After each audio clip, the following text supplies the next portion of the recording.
Yo, it's your man Jam-C. It's your boy Lou-Bim. And we are 2/3 of the pod squad. And we are going vocal today. Shy Money is on hiatus. Like always. Like always. She's in H-Town. But I must say, she is somewhere talking because she got lips. Absolutely. She's going vocal. Always. Wherever she is going vocal. She's sending little Instagram shorts. So check out her little videos and stuff like that. Much love for that. Shout out to Shy Money. As you can see, we got a special guest in the room. Yes. So for listen, I want to first before Lou-Bim starts, I really want to give a shout out to everybody that been sending us love for these marriage chronicles. We getting a lot of inquiries about people wanting to come on the show. We got a lot of good people coming up on this show.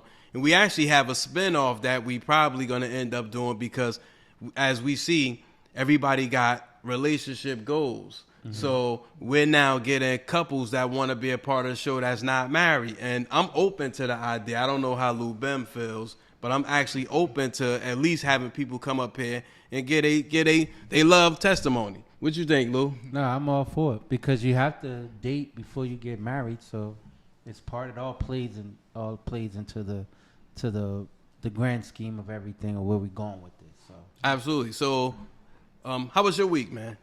My week was I couldn't wait for Friday, and then when Friday got here, I'm like, damn, it came so quick. Like, you know what I'm saying? Was it Pay Friday? Yeah. That always goes fast. And I promise you, but I say you get paid on Friday. By the time you get to work, you broke because you done paid everybody. By the time cable and the you get out that plane, you hit the last cent. Everybody's paid.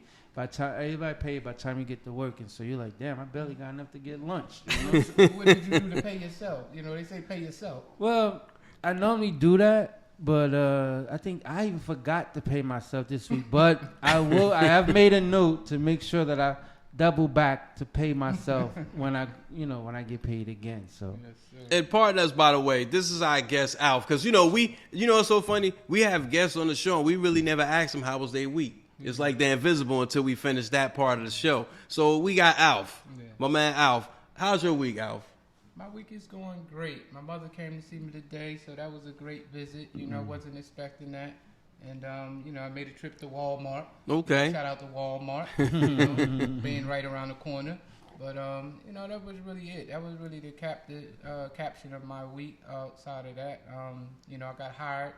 At a job this week. So peace. That's peace. That's shout peace. Out to Re-Entry on Bergen Street. Peace. For the director, the McGreevy's, operation that they have going up there. So that was a great thing. I got hired on Friday instead of getting fired on Friday. So okay. Instead of getting fired on your day Yeah. Hired on your day off. So that was a beautiful opportunity, man. So I had a great weekend. That made me smile all weekend and know I had an opportunity to go to on Monday. That's awesome. Look, my week was actually productive. As always, I always try to be as productive as I possibly can. Right now, I'm in between vehicles. I'm looking for a car currently. So, the Bentley or the Rose? Either or, I'm happy with it. I'm happy with either or. As long as it go and it's not a Hot Wheels or a Matchbox, I'm all right with it. But I always had a productive week. And it's always just really getting back into the real world, which brings us to the topic. We got my man Alf here who's talking about the reentry, the road back. Yes. You know what I'm saying? What's the road back when you coming back from something that was so turbulent? Yes. And to kind of piggyback off of that, not to cut you off, Jam, is the road back is basically reentry. So reentering back into society, getting your feet grounded, getting your laurels back because so much has changed depending on how long you've been away. And we have a good brother on the show today, and we've known this guy for a long time. And without getting too personal, because I felt the way. Start tearing up in here. I felt the way when his situation came to pass. But happy that the brother is here. Happy that the brother has made it back, and we kind of brought him onto the show so he can shed some light, give some insight on what this re-entry back into society looks like, what it feels like, what he is experiencing, what he's going through. Have the transition been easy and smooth? Have it been rough? We're going to get into all that. We're going to dive into all that, and definitely by the end of the show, maybe it all depends how it goes well. We might have him back to have a part 2 or follow-up to see what goes on or how he's doing going forward. But as you can see, he does start work come Monday, so that's a good thing. Absolutely. So that's a good thing. So it is starting. The show's starting off with a positive note, but I won't take up more time. I would allow the brother to introduce himself further and allow the brother to say what he chooses to say for y'all, so y'all can get to know him as well as we do. Absolutely. So, Alf, tell us about yourself. For the people who don't know, we know you, but I'd like to say, hello. Well, what's up to your audience, Goin Vocal audience, and I want to thank you all for hosting me and allowing me to come on and be a part of this great platform that that I've come back out to see you all doing something productive and positive. Yes, that motivates me to know, that I have good people around me that are, moving in the best direction that they see for their life. And that, for me, that gives me a good outlook on, the opportunities that are available.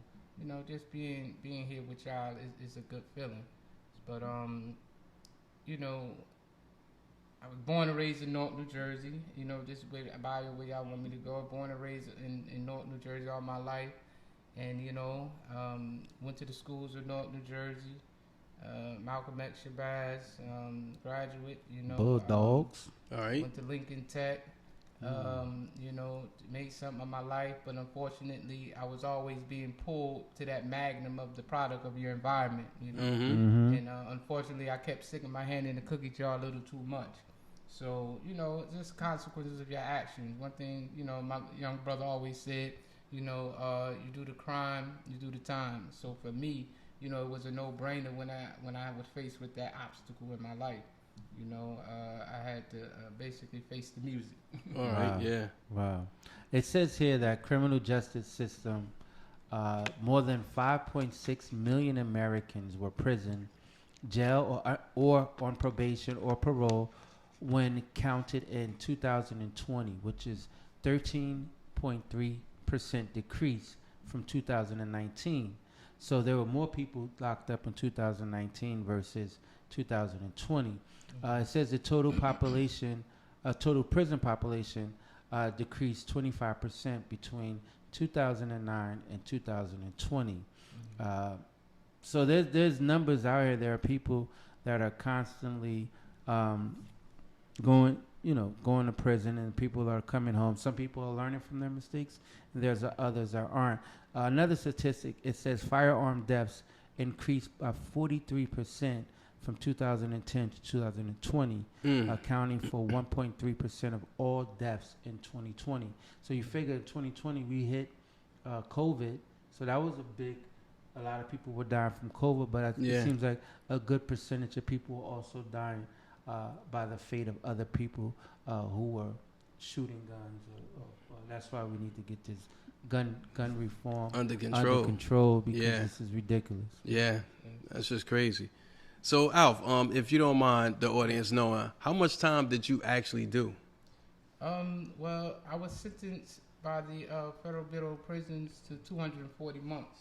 Mm-hmm. Break that down for people who not math geniuses. 240 months is a 20-year sentence. Wow. I was sentenced to that in 2000. I was incarcerated. I was locked up, arrested in 2006, and then I was sentenced to that. I went to trial. I didn't take a plea because they wanted me to basically either I cooperate or go to trial. So that was a no-brainer. I wasn't cooperating. Yeah. It just, I did my crime, so we just from that certain cloth in the streets that. You're right. This is just a new age and day and time now with things is, they say, why do 10 when you could tell on a friend? So for me, that's a statement that's out there in the BOP. You know, it's very fluent when it comes to, you know, seeing the amount of people who are, you know, I don't really concern myself with that. Some people just can't weather the storm, you know, so I don't really make a judgment on that. I mean, do I like it? No. But, you know, humans and some people are just unfortunate to the point where they cave into that reality, you know, and it's a game that they wasn't prepared for. So, yes, I was sentenced to 20 years out of basically 240 months. That's how the BOP, they sentence you according to months, not years. So, of course, when you hear that 200 something, or some people get 300 and something. So it's always with someone in a worse situation than me. Or, excuse me, not worse, sir, but a worse situation than me. So as, you know, seeing that, I always was hopeful and humbled by the reality that, you know, although I was given the worst end of the stick, people were in worse situations. So, you know, that made me still remain humble, regardless of how much time it was. Great. One of the questions here says, was this your first offense? You know, unfortunately, I served a 3-month sentence back in basically was like 1992. I did 3 months in Caldwell. You know, that was when they had the trailers up there. I don't even think that's up there anymore. But so I had a 3-month 364, what they called it, out of 364, basically 364 days, and I had to do 3 months out of that sentence. Either I could have did it on weekends or I could have did it straight. I said I'm not doing. So you take with the if you do it with the weekends, it's gonna take a year.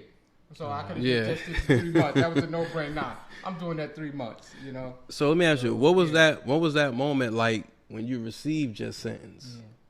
So for me, it was a relief, and it's interesting and to say that because I sat in the county for almost 2 years in Pittsburgh, somewhere that I wasn't even from. So I was, you know, it was more heart-wrenching when I was arrested than it was when I was sentenced. You know, because it was just a long time waiting. You know, waiting to see what's gonna happen, when is it gonna be over with. So it was a relief, you know, being in the county jail. And most people who've been in county jails know that that's like, you know, you're on your toes every day. You know, it's a nonstop. Anything can happen. You know, in that toxic, you know, intense environment.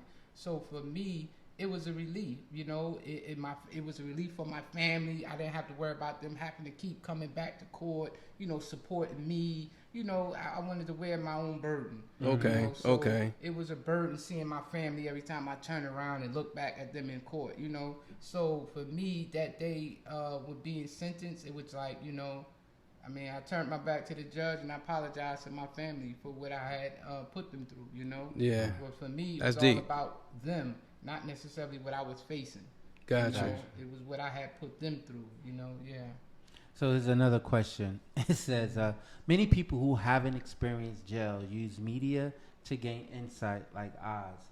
So basically they're saying is jail like Oz? No. I mean, it's for entertaining purposes. Yes. Now, it can be, depending on what level of facility that you're in.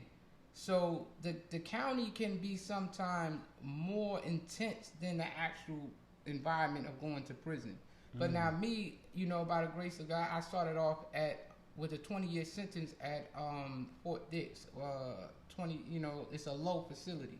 They call it a medium low because you got people there with, you know, with a lot of time or people who've been in. Then you got some people that's with the jail is just constantly overturning. Yeah. So it's a fast-paced environment. As you just read the statistics, you know, about the, you know, the amount of people in prison. But even out here in society, you don't really see, excuse me, it's actually Shelton calling me. There's someone calling me from prison. Okay. So, you know, I like to, you know, give back in that sense that, you know, I mean, this is an interesting call. So, sorry, y'all. I just wanted to make this a little real for y'all. You gotta put it on the mic. You're getting a call from prison on Goin Vocal. Excuse me, I'm having a hard time blocking. They're gonna hang up on you. Yeah. You're not even letting me get it. I don't think this is gonna work. I don't know what's going on. It's going blinking. Look at it. So let's get back to this. Excuse me, y'all. But that was actually a prison person calling me from prison, and for me, you know, I like to be attentive to that because I know what it's like being in prison, and you calling somebody, you know, and they don't answer. So you know, you don't you know, they don't know what's going on out here.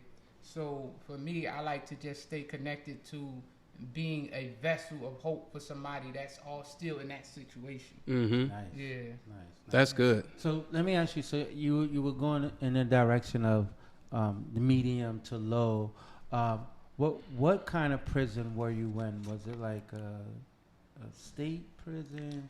Well, it's a federal facility. At Fort Dix, it holds up to 5,000 people. You could be 2,500 on one side and up to 2,500 on the other side. So you're about 320 people per building. There's 6 buildings on the compound, so it's about 320 people per building. So that's, you know, a lot of people. Yeah. In one place. It's really, Fort Dix is like the project. I was just going to say that. And honestly, it looks like Little Brick. So I mean, you're in the windows, people in the windows, looking out the windows, you know, whatever else activities are going on behind the walls. You know, I'm not going to speak on that. But, you know, you're doing what you have to do to survive. And you're doing what you have to do to be present in that moment. Because that's where you are. So, you know, after a while, you don't really focus on life on the outside because you're too busy being present in that environment. You become insulated. You know, you're behind walls, so you're only there mentally and physically. Emotionally, that's the whole nother story. You're not there emotionally. Yeah. So how does that affect one's like family and friends? Like, did they support you? And this goes to friends included. Did you have the people that were closest to you from the day of your sentence to the day your date of release? Where you still had that same support? Yes, my family has been there my whole ride. You know, my father, my mother, my sisters, my brother. You know, my aunts, everybody. You know, was always sending their love. You know, my children's mother, you know, my high school sweetheart, she was supportive. I don't want to say names, but, you know, they were all supportive. You want to get yourself jammed up. You know, I just don't want to utilize people's names, but, you know, they were all supportive. They know who they were. You know, friends were there as well. I didn't do a lot of calling, though. You know, for me, again, being present in that environment was more important. But, you know, the most I did reaching out to was my children, you know, because they were the most, for me, affected because I was their father and that was my responsibility to care for them. So although I was physically absent, I always wanted to let them know that although I'm physically not there, I'm still there with you. You know, I'm there with you, you know, as support in any which way. So, you know, that was my greatest task for me because that was the only thing that would make me emotional. If my children were going through a hardship, you know, so, you know, if they were dealing with something out here that I couldn't control, I couldn't help them financially, I couldn't help them, you know, physically, you know, so I would have to try to be there for them through conversation, So that was the only time I would feel a sense of vulnerability, and my closest peers around me could sense if something was going on because you automatically can see somebody's emotions on their sleeve that's not usually wearing them, you know, in that environment because you're constantly behind concrete walls, so you're constantly concrete unless you're intimately involved with somebody through conversation. Yeah. Gotcha. You know, it was one thing that you stated earlier on your introduction. You mentioned Lincoln Tech. You went to Lincoln Tech. Yes. What did you go to Lincoln Tech for? I went to Lincoln Tech for HVAC. Shout out to North Housing Authority, Bishop Moore. He sent us there while we were working there in the boiler department. So I actually attended that school when I first came home from doing the 3-month sentence in Caldwell, but I didn't finish. So when I went to work for Housing Authority, I got an opportunity. It gave me a shot in the boiler field. and that's where I became a tradesman. I actually got my Blue Seal boiler license in the state of New Jersey. Nice. So my license. Congratulations. Thank you. And my father maintained those licenses while I was incarcerated. He kept paying. Oh, that's love. Yeah, that's so love. I basically walked back into that. And so you walked back into a trade after. Yes. So for me, it's like riding a bike. I learned how to install boilers, service boilers. So I have something to look forward to rebuild back into, and that's what I plan to do at some point. So let me go back for a second. When you mentioned your children, like, so when you got sentenced and I guess what we call going down, you went down. How was you able to stay motivated? Because for the time that I've always known you, you were always positive. Throughout whatever we was into in the street, you always had a positive mindset. So this is like probably the hardest you've been hit. Mm-hmm. So was it easy for you to stay positive? Even when you get that call from your kids and they mature enough to understand where you are and that you're not tangible no more. So how was you able to stay positive given that time that you had? Yeah, so I'm going to say, it's a statement that I listened to a lot of times recently since I've been out. The guy said that, whatever you do frequently becomes your frequency. It's a statement that 19 Keys say, I picked that back up since I've been out here just trying to stay. So that's been what I've always been into. Just for me, as you said, you'd recognize what my personality was when I was out here. So I didn't lose that when I went in. Okay. Because I didn't allow myself to be around foolishness. Although I was, in a foolish environment, I didn't allow myself to become of that environment. Gotcha. So I always stayed productive and I stayed determined in being true to myself. I read hundreds of self-help books. It became frustrating because you want to be proactive at the same time. Mm-hmm. But for me, that was my go-to place to remain focused, reading a book. And so that was my friend, reading a good book, that kept me focused. So that's what I did to stay in that motion of being, making sure that I come back out here ready to go. That's it. That's that. I stay active in reading and writing. Yes. It says, did you experience any mistreatment while incarcerated? and you already answered the family support. I think that was amazing that your dad kept. Shout outs to Pops. Yes, that was amazing that he kept your license up because he knew that at the end of all this, you would need to fall back on something. You're going to need something to get started. And I guess a biggest fear in being a parent myself would be like, I hope you don't go. I don't want my kid to go through what he just went through. Yeah. So let me give him a leg up. I keep maintaining your certification, your trade. And so when you come back out, you can go right into that. But the question was, did you experience any altercations, any physical mistreatment, just say by the security or COs? Did they mistreat you? The COs. I treat them all the same. They have a job to do, and I was basically incarcerated. I was consider myself an inmate, but I don't even want to say that, but convict kind of sense. But it's the same thing. We didn't necessarily entertain the police out here, so I didn't really entertain them in there. You can have some that was very respectful. Extra. Yeah, they were very respectful. Then you had your ones you knew you needed to stay away from. Mm-hmm. So it wasn't always peachy, for me, because sometimes, you get bored with being in prison because there's not a whole lot of activities. So there are a whole lot of other activities you could get involved in.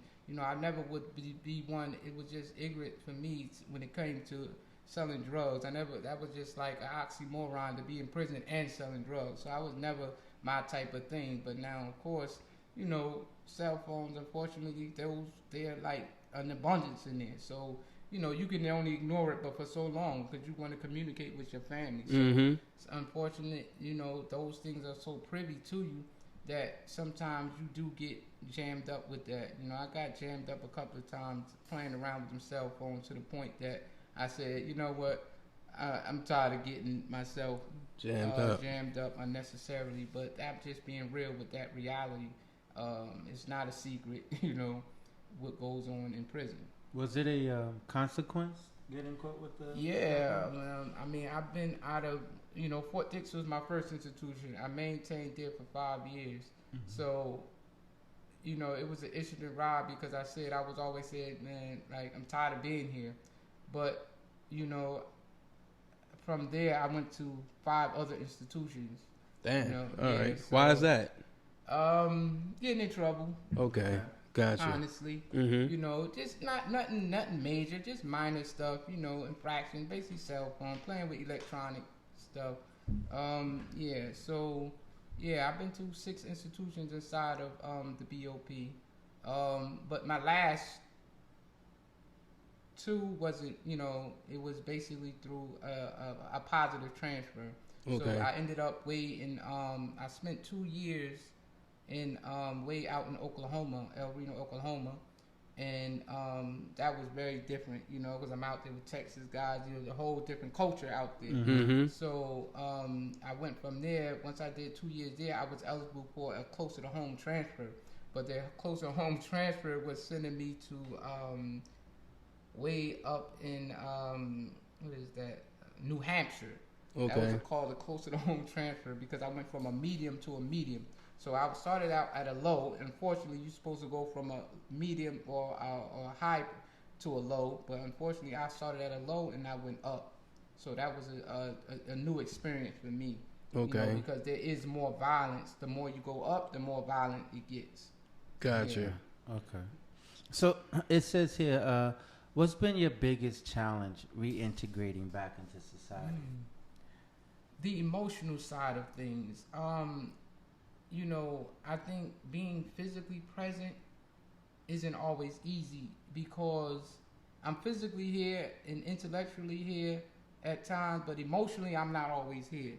So that part of me resurfacing is a constant adjustment. So, and that's what I have to constantly remind people that, I'm physically here, but sometimes I'm 3 days behind, when it comes to really understanding, what are you saying or what are you talking about, because that part of me isn't always connected when it comes to the emotional side of things, so that sometimes can be frustrating. Technology is frustrating. Filling out an application online is frustrating. Yeah.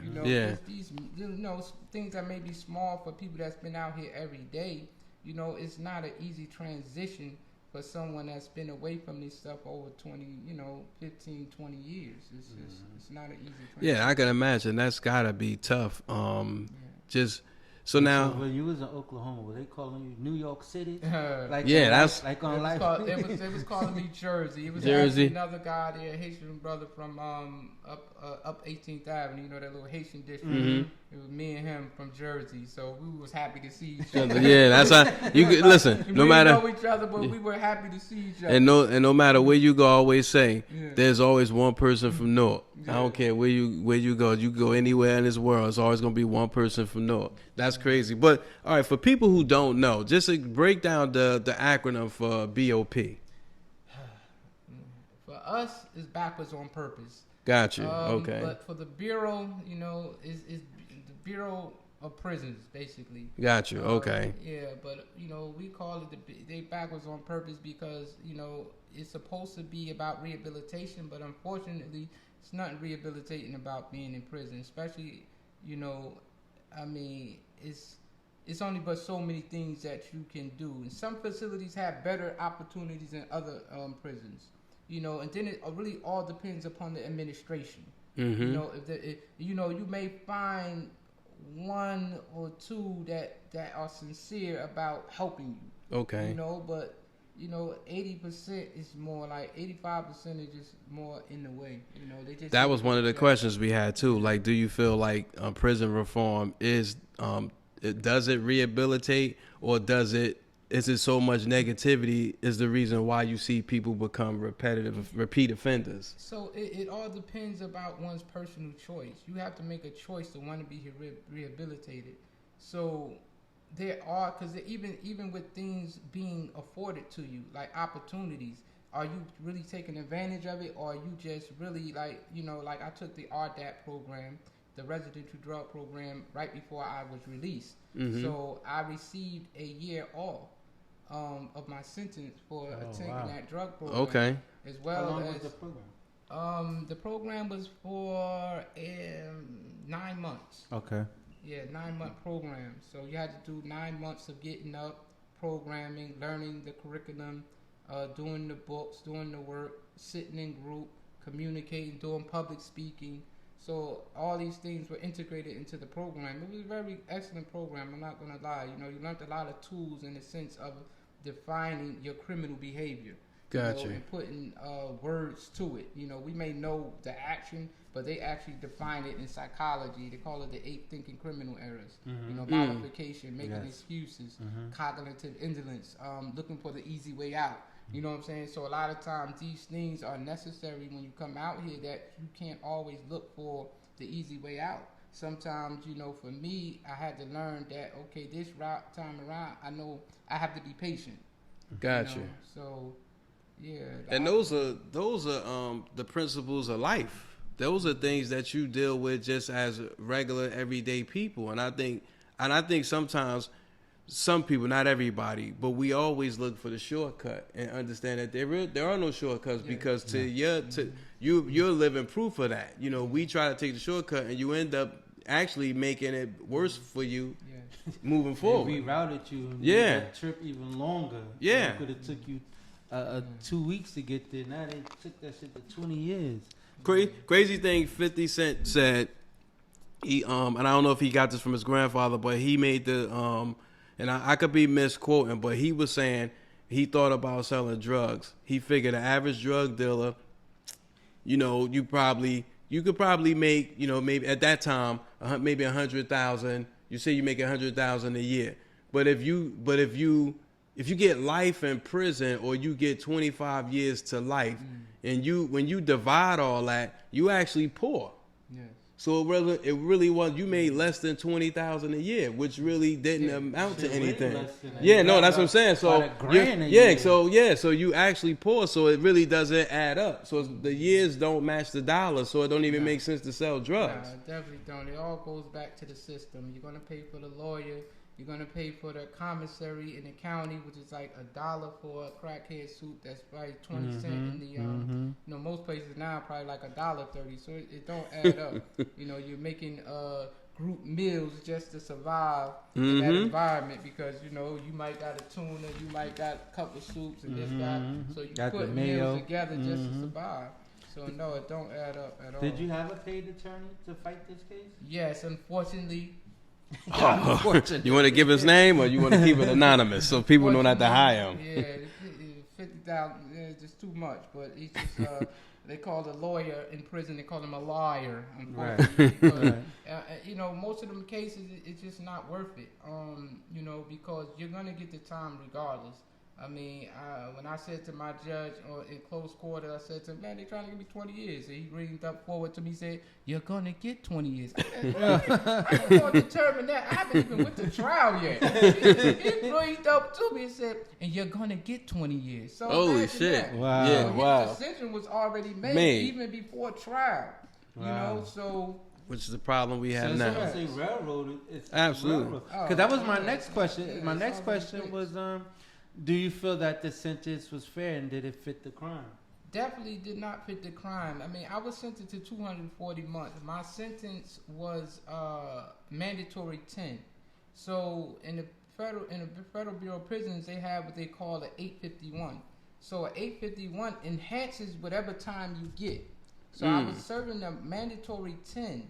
Then they gave me a extra 10. Here, take this extra 10 on top of that for that one prior crime you had. So I had one prior which I served under a year and a day. And technically under a year and a day, it doesn't count in the feds. Right. It's because it's under a year. Yeah. So But- the 364 they talking about. Yes, but being that how our state law is set up, state legislatures, y'all need to change that. How it's set up is that because in this state of New Jersey, because you could have got more than a year and a day because you copped out to the 3 months, the 364, but being that if you would have not took the plea and you would have played around and you got 3 years, they hold you still accountable for the fact that you could have got more than. So it's just and states are different. North Carolina, a lot of guys got played back on that when they appealed it because when they were sentenced to 10 months in their state, that's all they can receive. So they can only receive 10 months. So therefore, they had a lot of times you get this time in the feds, but a lot of times they already know it's beatable. But I've tried every turnover I could possibly do. I never just sat in prison and didn't fight. I was in there. Shout out to Shop from Avon. I was with him for a little while at Fort Dix, and he put me on to how to fight a case. He wound up eventually beating his case and got out. Okay. Early. And so it can be done. I've around a lot of people who overturned their case, and it made a difference. But it definitely doesn't. After being in there, it's like you're just in there. Being babysitted, you're just wasting your life is just being wasted. So let me ask you something, because for those people who don't know, what exactly were you? All right, we know it was drugs. How much drugs was it to get 20 years? I mean, and believe it or not, because honestly, even if it's a small amount, people need to know we get railroaded. But You we know ain't what I'm trying to saying? reopen your case. We ain't trying to reopen the case We ain't trying to either. reopen But it. no, it's what you got comfortable. caught with. That's the thing. And if you don't feel comfortable so talking about New it, Jersey, I'm okay. In New Jersey, we call what we call 50 bags. We call that a brick. Yes, Right? yes.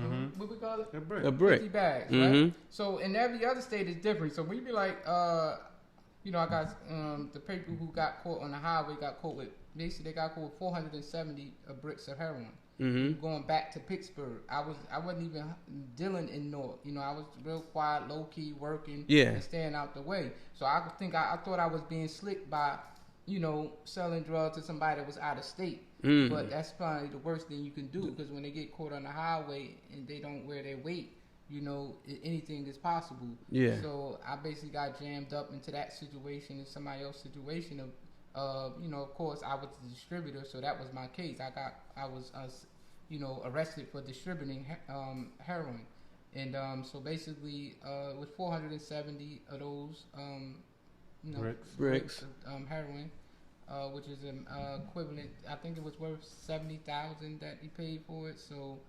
And they were basically doing that maybe every week. So I don't know.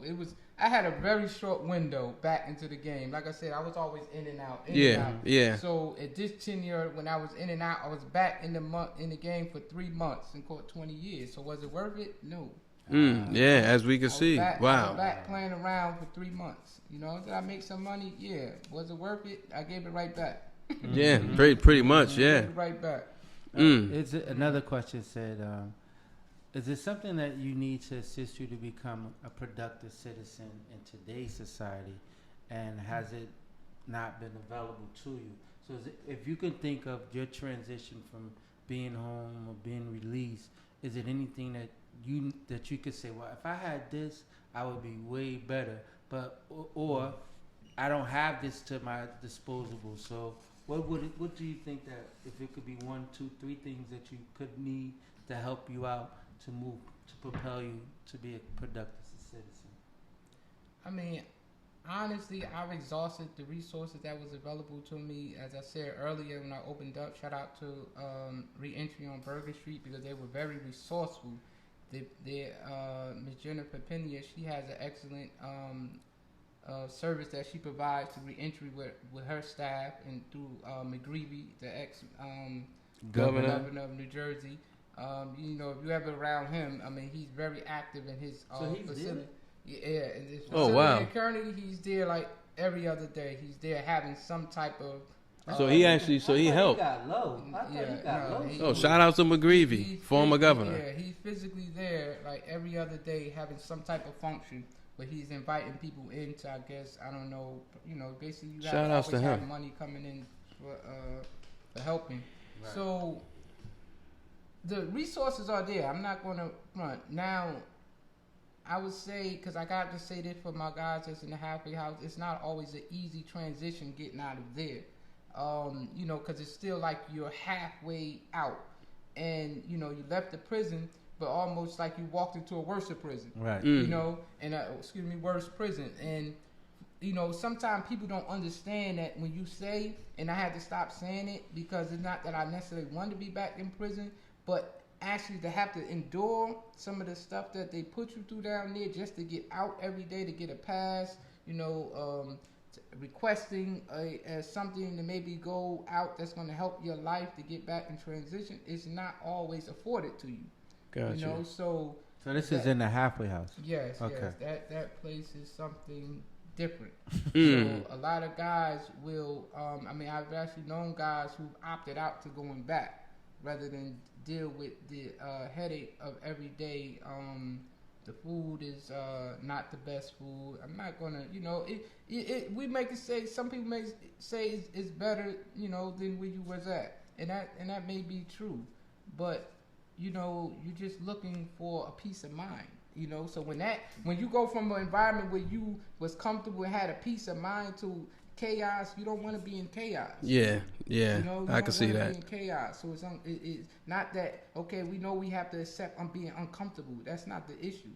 But chaos, I call it sometimes where there's no way where I have to fly the plane, be a passenger in the plane, fly the plane, and land the plane. That just doesn't make sense. Then But once it's sometimes land, that's what then it you is. got to clean Then it. you gotta clean it, Yeah. gas it up, So- and everything else. Yes, that's that experience of going through that. It's So almost based, over, though. so based on all your experiences, So you but still in the halfway house? Unfortunately, yes. 2 more weeks. all right. Wow.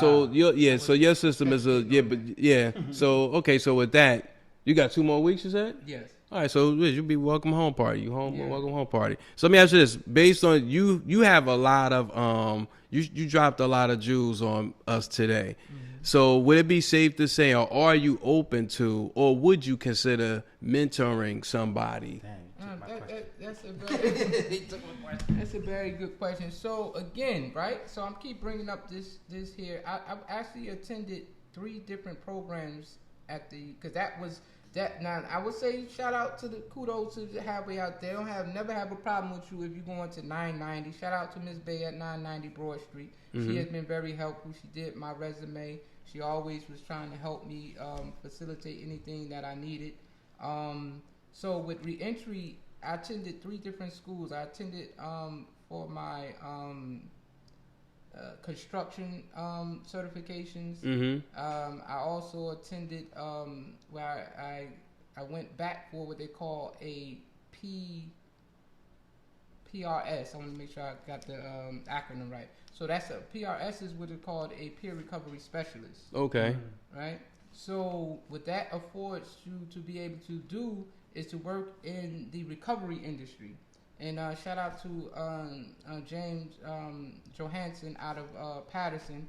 He did an excellent job in teaching us, and not just teaching us, but he gave us the tools. Like he gave us things that that he didn't have to do. He's out of Patterson at the Damon House, and he's very resourceful. He gave us his Facebook account, he gave us his phone number. So we become we get certified in the state of New Jersey, but we actually assist people back into recovery. Gotcha. So yes, I would that's love dope. the Recovery or reentry? recovery. Gotcha. So you could be dealing with anybody that's dealing with a hardship, anybody that's dealing with drugs, so you go to them and you assist them. And you can assist someone that's just coming out of a overdose. Mm-hmm. So you go to them and you provide a service to them. Nice. So New Jersey affords this opportunity. Where they give grant money for these opportunity for you to be able to work in this, in this function. Yeah. Gotcha. Let me ask something. If you could change something about your life, how would that look right now? For me, just having, again, the patience to endure whatever I am presently going through, so that, because I see it's easy for me to say that because I had no choice where I was at, right? So because I'm confined. So now that I'm out here and I have to now revisit what got me through 15 years of, hardship. Now that I'm out here, it's not easy, but it's not hard, so for me, just being patient through adversity. Yes, being patient through whatever adversity that I'm enduring. Yes. Shit, that's a lesson I can use. Yeah, right. Being I mean, because listen. easier said than done. Yeah. So, but the experience gets you through it. Yes. I know what I endured. Yeah. Yeah. Shout outs to you for that, man. I think I learned a lot, and I think it's important. I think a lot of people would get a lot out of this. I agree. But one sidebar before we close out the show with the Get Your Shit Together. I always want to know this. Any prison proms? Prison proms? Well, listen, I don't want to say nothing. I mean, of course, you got LGBTQ community in prisons and all of that stuff, but I don't participate in any of that stuff. I'm not going to say, to each his own. You know what I'm saying? 'Cause it's not my I got you. responsibility to speak out or against, but we live in a society where these things are afforded. So if this would rock That was someone's Shy Money. boat- That was Shy Money's question, by the so way. if But yeah, if this would rock someone's boat, then that's your life. It's not for me to. Rock somebody's boat, really? I mean, no homo. They getting I their boat rocked, gotta all use right? that disclaimer. Me personally, I just don't entertain that lifestyle. And to each his own. I got you. Well, as you know, like. Goin Vocal is a non-judgment platform. We invite people in the vocal lounge. It's judgment free. Whatever your thoughts are, your thoughts and your thoughts alone. We're not here to judge. We have this platform so people could do what they do. Go vocal, and you speak however you feel, true to heart. So I think you dropped a lot on us today. I thought it was dope. We definitely gotta revisit this Where can they from a send re-entry. questions or any information, or if they wanted to reach out to the brother, where can they send that to? We can pass it on to him. Goinvocal@gmail.com. That's GOINVOCAL@gmail.com. Also, the web page, what is it? www.podpage.com/goinvocal vocal. That's www.podpage.com/going-vocal. Yeah, and if you have any information that be beneficial for not just for me, but for somebody that be coming after me, I'm definitely an advocate for helping others. So any re-entry information that people may know about, call in and let it be known. Everybody needs some assistance, and that would be a benefit or a blessing on your part, for helping someone else in need.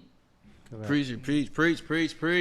Okay, so this is the segment of the show, Alf. I know you're an avid listener to the show. It's a Get Your Shit Together. I'm gonna do a little bit different tonight, but it's still a long line to the Get Your Shit Together. So I'll leave it to you guys. If you have a Get Your Shit Together, I got one. We name names, we give dates. We saw you, so we got you. My Get Your Shit Together goes out to Burger King. Ooh, not Burger King. Yes, Burger King. Home of the Whopper? They had an employee that worked there for 27 years. He was never late and didn't call out his entire time he was employed with them. And Burger King showed their appreciation to this dedicated employee with a stuffed animal, and they gave him Burger King coupons. You serious? Dead ass. They didn't even give him nothing for free. They gave him coupons, and you could get it half off, you could get something off, but we ain't giving it to you for free. And how long was he there? 27 years. 27 years. 27 And years. that's fucked up. So I'm assuming in his disgust, he started a GoFundMe page, right? So the GoFundMe, he ended up raising $300,000 on his GoFundMe page. Shouts to him. Word. So this Burger King, y'all gotta do better. Nigga, get their shit 27 together. Years. Most jobs, you give them 25 years, you can retire. So you get a gold watch in You corporate. get a Rolex Yeah, and stuff like yeah, that. yeah. Niggas give them a stuffed animal and a goddamn coupon. That's fucked up. Burger King, get your Shit together. man. Jesus Christ. Burger King. Yo, Alves, you gotta get your Yes, shit together? I definitely do. I just want to say, anybody out there, any institution, whether it be the BOP, DMV, that is using COVID to, manipulate and control the flow of people getting, things done. Anybody that's out here that's raising prices and things of that nature due to, just taking advantage of the thing. I think a lot of people are just misappropriating this little thing that we have been through. So, because we need to, get back to, I'm not going to say get back, but we need to move forward to a better way of life. And to me, a lot of times people are just using this as a propaganda vehicle to, just exploit. They're exploiting, So, I don't know, anybody that's out there, we all know what's going on, but come on, man. It's just something that's just ridiculous. Get your shit together. Man, Get your shit all together. y'all agencies. Exactly. Yes, all the agencies. My get your shit together is actually going out to all local police departments and anybody within the sound of my voice that don't support our black women. And I'm gonna read out a list of names that came to me. There's 28 young African American women who were either murdered by the police from encounter or within police custody. So just allow me a few minutes to read off these names and we give the moment of silence at the same time. I'm going to start with the first one is Gianna McMillan. She was 16 years old. Darnisha Harris, she was 17 years old. Janisha Fonville, she was 20 years old. Forgive me if I mess up any names. Alteria Woods, she was 21. Carrie-Ann Denise Hithen was 22. Simone Marshall was 22. Chantel Davis was 23. Corinne Gaines was 23. Alexia Christian was 25. Megan Hockaday, 26. Shelly Frey, 27. Breonna Taylor, 26. Sandra Bland, 28. Tarika Wilson, 26. Sharice Francis, 30. Melissa Williams, 30. Charlena Lyles, 30. Brianna Greer, the young lady who was just killed a weekend ago, 28. Natasha McKenna, 37. Tanisha Anderson, 37. Miriam Carey, 34. Alicia Thomas, 35. Aura Rosa, 40. Yvette Smith, 47. Michelle Coxo, 50. Eleanor Bumpers, 66. Deborah Dana, 66. And Catherine Johnston, 92. This is a travesty, a 92-year-old. And it was a B&E. The cops got the wrong house, I believe, and they came in blasting. We got to give a moment of silence to them just for a minute, fellas. Yeah, and with that being said, it's your man Jam-C. It's your boy Lou-Bim. And we here with our guest Alf, and we are going vocal. Shout outs to Shy Money. Shout outs to Kenny Sean. Shout outs to everybody within the sound of my voice. We love you and keep going vocal. Peace. Peace.